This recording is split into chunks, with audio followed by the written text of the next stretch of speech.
Regarding the hostages possibly being freed, President Joe Biden told reporters this morning, "We are now very close," and he added, "Things are looking good at the moment." White House correspondent Owen Jensen reports. Owen?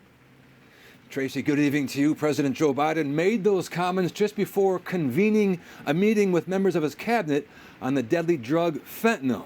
Now, you could tell just by his tone, he was very cautious about revealing any more possible hostage deal details.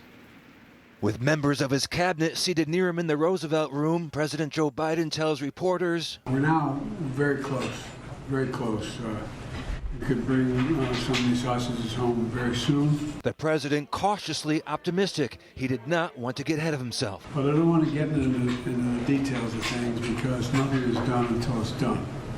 And we have more to say, we will, but things are looking good at the moment. Meanwhile, family members of the hostages pleading for their release, desperate and heartbroken. Talk of deals making their pain worse.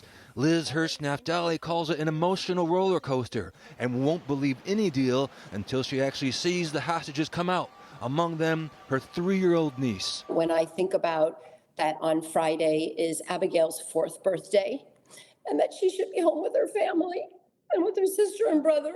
And at the U.S. State Department today, this update on the hostage situation and whether any deal is imminent. The implementation and execution of an agreement, should one be reached, requires the cooperation of Hamas, a terrorist organization. So it's why we're always hesitant to say too much about what will happen before it has happened. While the White House works to free the hostages, President Biden also addressed the opioid epidemic, saying his administration is working intensely to address the threat, adding it demands global action. So we're pursuing strong international coordination to strangle the flow of these deadly drugs.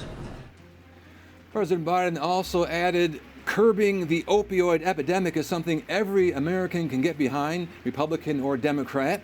He also said it's an issue hurting families in every state across the nation. At the White House, Owen Jensen, EWTN News Nightly.